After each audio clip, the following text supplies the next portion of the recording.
Hello, magical experimenters. I am a bit late to my own party tonight, which I apologize for. Occasionally that happens. I just had to.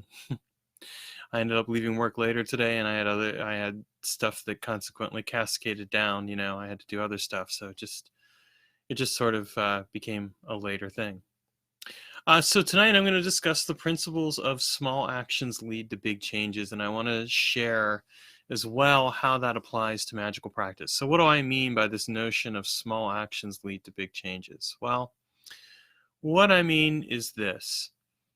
Um, if you want to generate a big change within your life, you have a couple different approaches you can take. You can try and do some big action to try and make that change happen. And I think this is how a lot of practical magic treats this concept. Like I'll do a big huge ritual and make things change, and boom, there you go. And it works. Not going to deny it. It does work. But the other approach that you take is that you take small consistent actions each and every day toward achieving a very specific change, result, whatever you want to call it, in your life. And the way this really works is that you're shooting for a long-term approach towards something. It's based on the notion that you want to achieve something. You recognize that you want to achieve it. You also recognize that the best way to get toward it is to actually take small actions that eventually lead to a big change, because those small, and the key word here is consistent actions, those consistent actions will inevitably generate the change that you want to manifest in your life.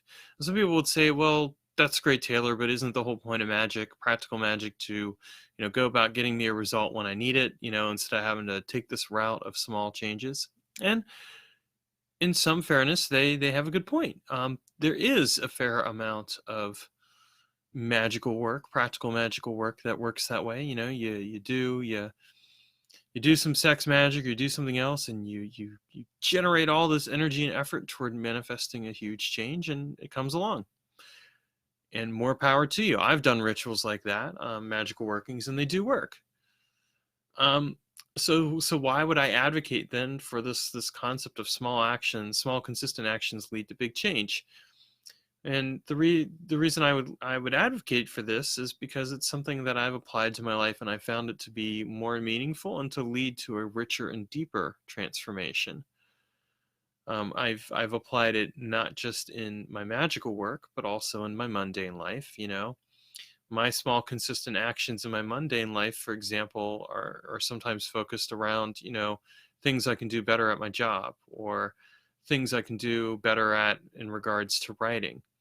So for example, I've already written one book this year, and I've been writing every day, and I'm well on my way to getting the second book written.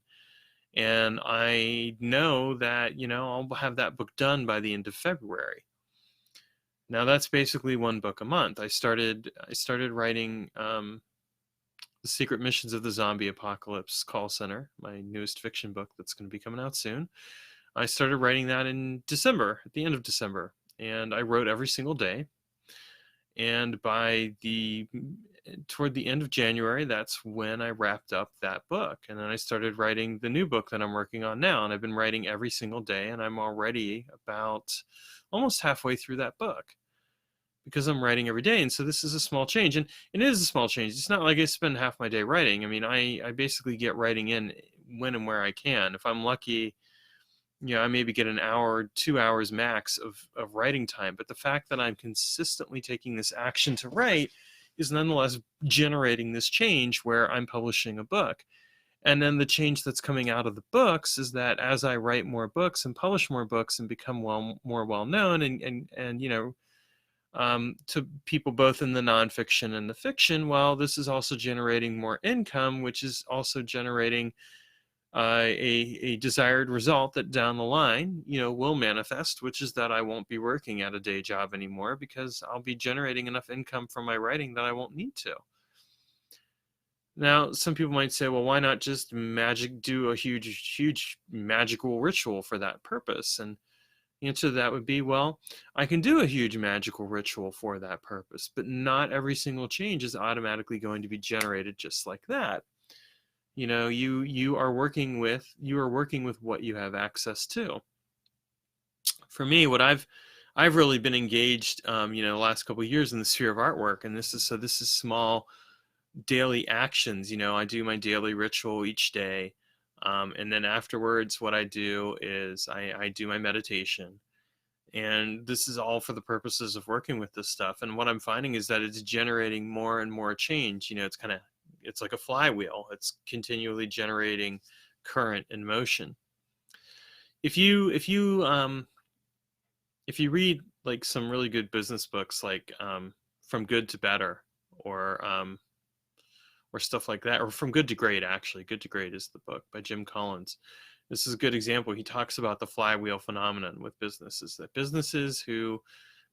where they focus on their processes and they get the processes right for everything they do. They create a flywheel effect where they just continually improve on their business, and they make more profit.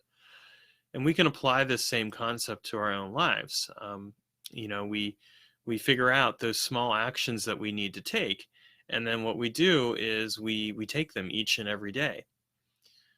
The thing that I find sometimes problematic with people who get into magic, is they get into this notion of, I'm going to do this magical ritual and it's going to change my life and transform everything and everything's going to be perfect. Well, that's just not so.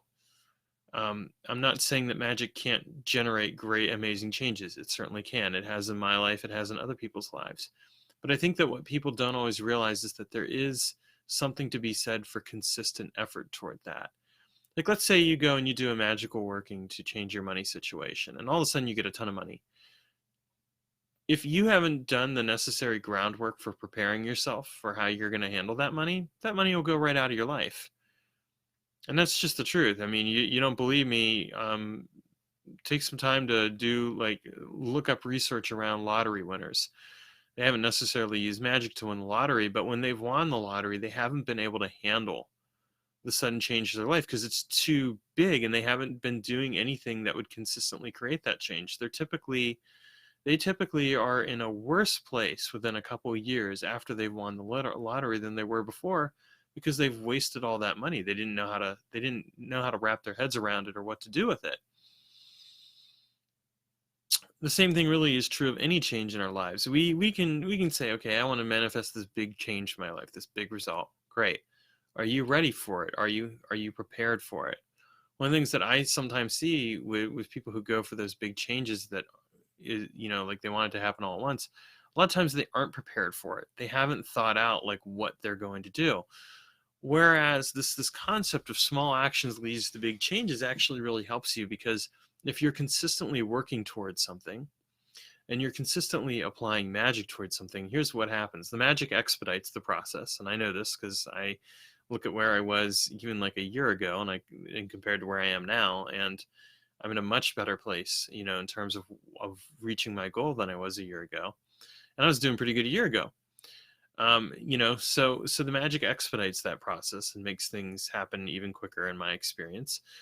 But what it does is, at the same time, it really causes you to wrap your head around what you're trying to achieve and what you're trying to transform. And then that transformation occurs.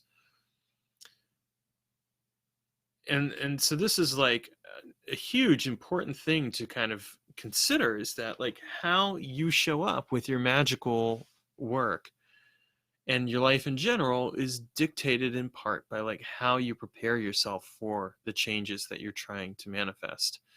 In my book, Magical Identity, I talk about this concept of identity and how to create the identity you want. And it really does revolve around this long-term approach to magic, where what you're doing is you're creating a foundation for that identity to grow in. And then what you're doing is you're continuing to feed and support that identity, and you're establishing it as the new reality. And I find that, a person's life changes fairly quickly under that kind of applied work, because what you're doing is you're ultimately applying pressure on yourself and on the world around you to transform your experience into what it is you're seeking to manifest. All right, so I thought I would share that today, and I will see you guys next week. Sorry for the late video, but here I am.